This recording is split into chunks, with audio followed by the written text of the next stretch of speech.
Alright. Sorry in advance, I've not worn a Christmas jumper. I did have a look this morning, but I don't have one apparently. I thought I did, but just couldn't find one. Anyways.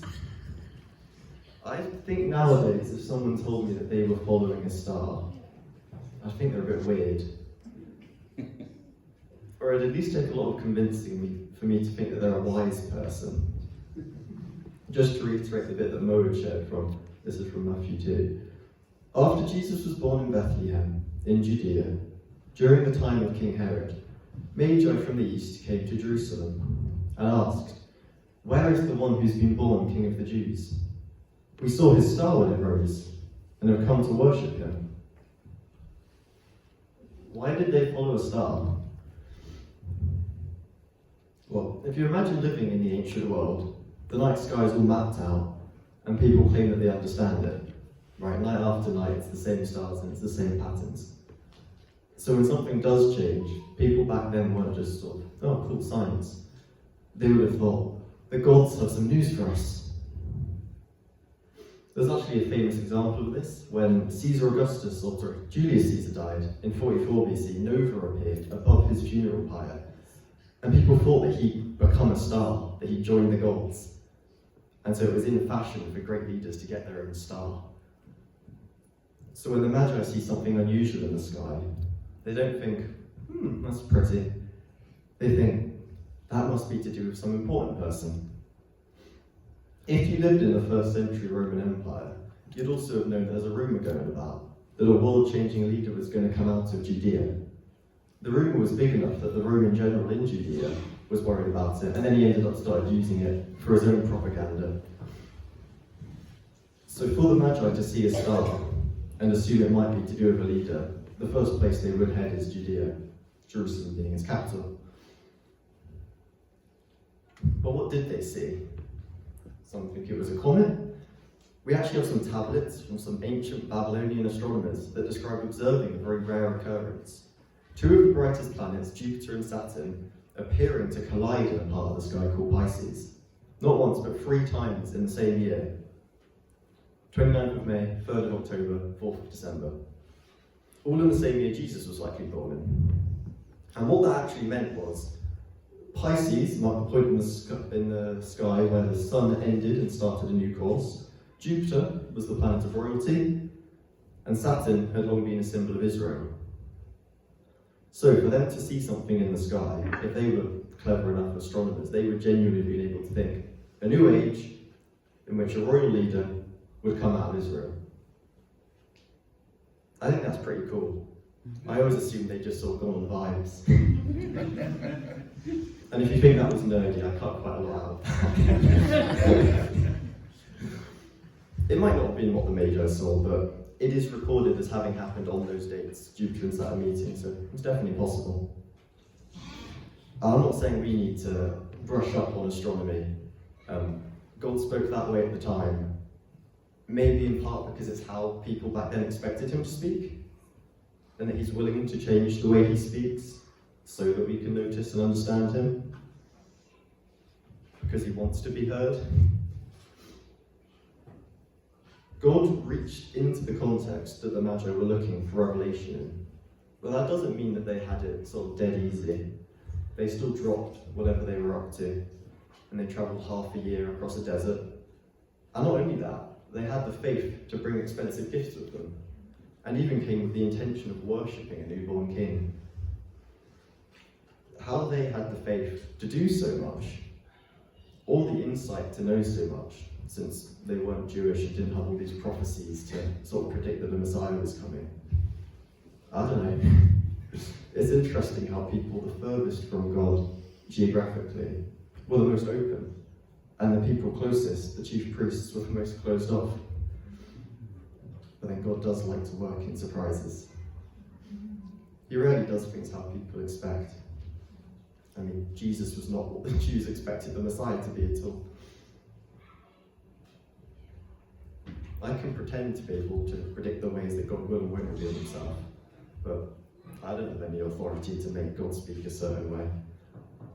But what we do have throughout the Bible is that God wants to be known, And whether God has or hasn't revealed himself in a particular way, it's possible to be closed off and miss it. It's possible to hear something but not really be listening to it. Or to see God but not really be looking at him, sort of not paying attention. Back to Matthew 2, we'll go from, we'll just go part way through it. This is the Magi. We saw his star when it rose, and have come to worship him. When King Herod heard this, he was disturbed, and all of Jerusalem with him. When he had called together all the people's chief priests and teachers of the law, he asked them where the Messiah was to be born. In Bethlehem in Judea, they replied, for this is what the prophet has written. But you, Bethlehem, in the land of Judah, are by no means the least among the rulers of Judah. For out of you will come a ruler, who will shepherd my people Israel. So the chief priests answer Herod by fully stating a prophecy that the prophet Micah had prophesied about 700 years ago, that the Messiah was going to come out of Bethlehem. But at no point do they actually think to themselves, what if it actually is the Messiah? And talks about Herod being disturbed in Jerusalem with him. You'd think the potential arrival of a long-awaited Messiah, who's prophesied to deliver them and to bring them good news and to proclaim the Lord's favour, would be a good thing. And the chief priests and the teachers of the law weren't ignorant. They knew all the scriptures. I mean, they gave Herod a prophecy when he asked for it. Another example of a prophecy they would have known is back in the book of Numbers, Balaam prophesies, I see him, but not now. I behold him, but not near. A star will come out of Jacob. A scepter will rise out of Israel. That's Numbers 24:17.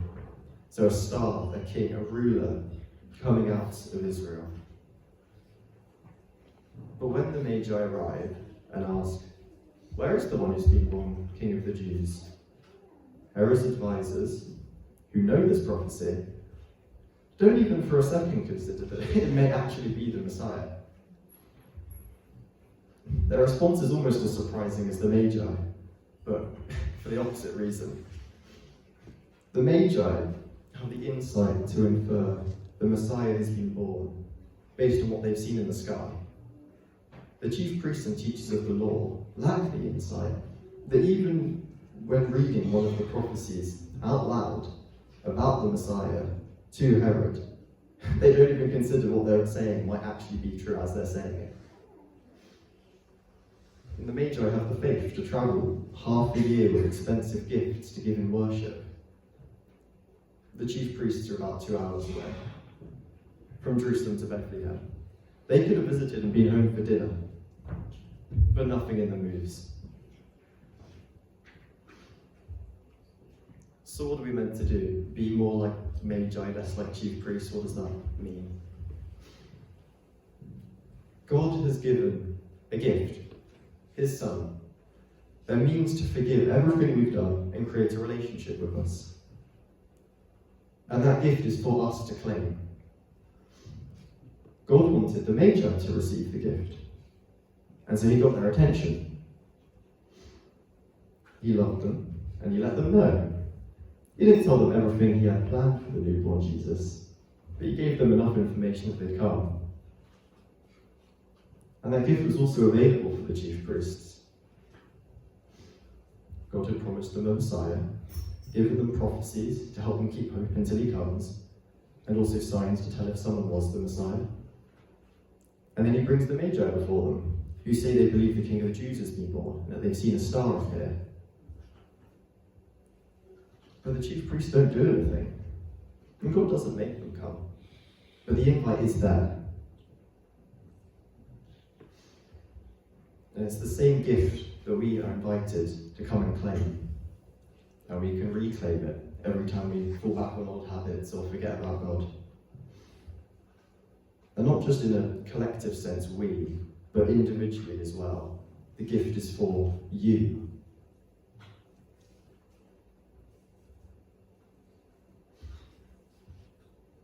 And as we see from the story here, I can't predict how God is going to invite you. I'm guessing it won't be stars, but, I won't discount it since it has happened. But don't be closed off. Be open to the possibility that God is trying to talk to you. Job 33, part says, "Why do you complain to him, that he responds to no one's words? For God does speak, now one way, now another, though no one perceives it, in a dream, in a vision of the night, when deep sleep falls on people as they slumber in their beds."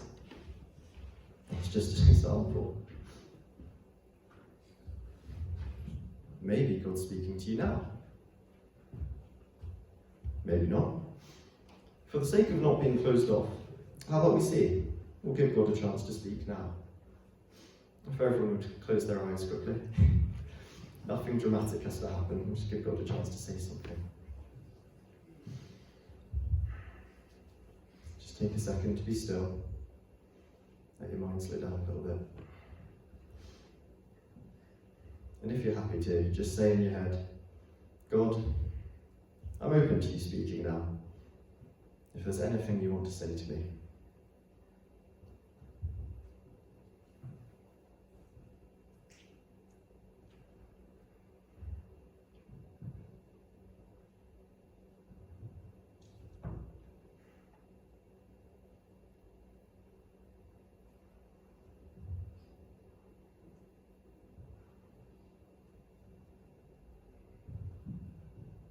Alright.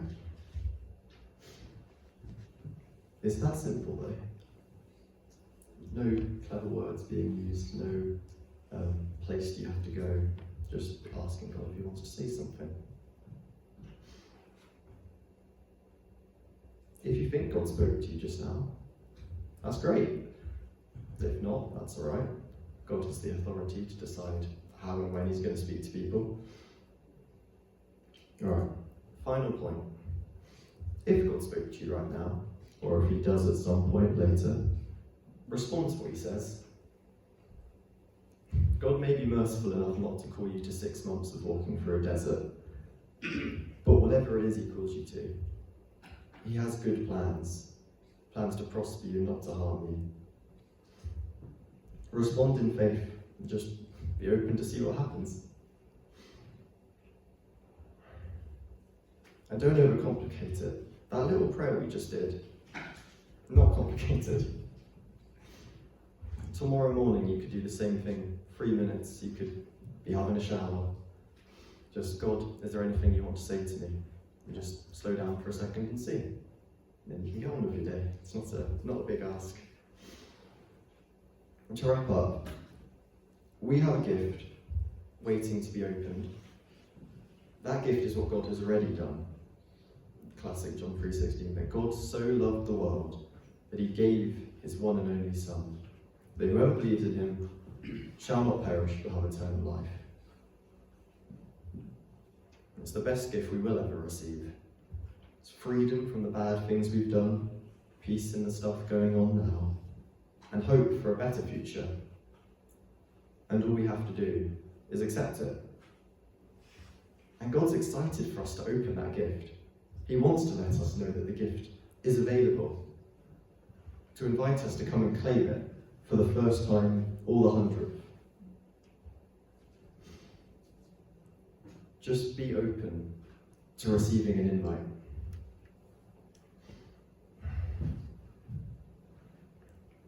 Thank you for listening. I think we've got another carol now.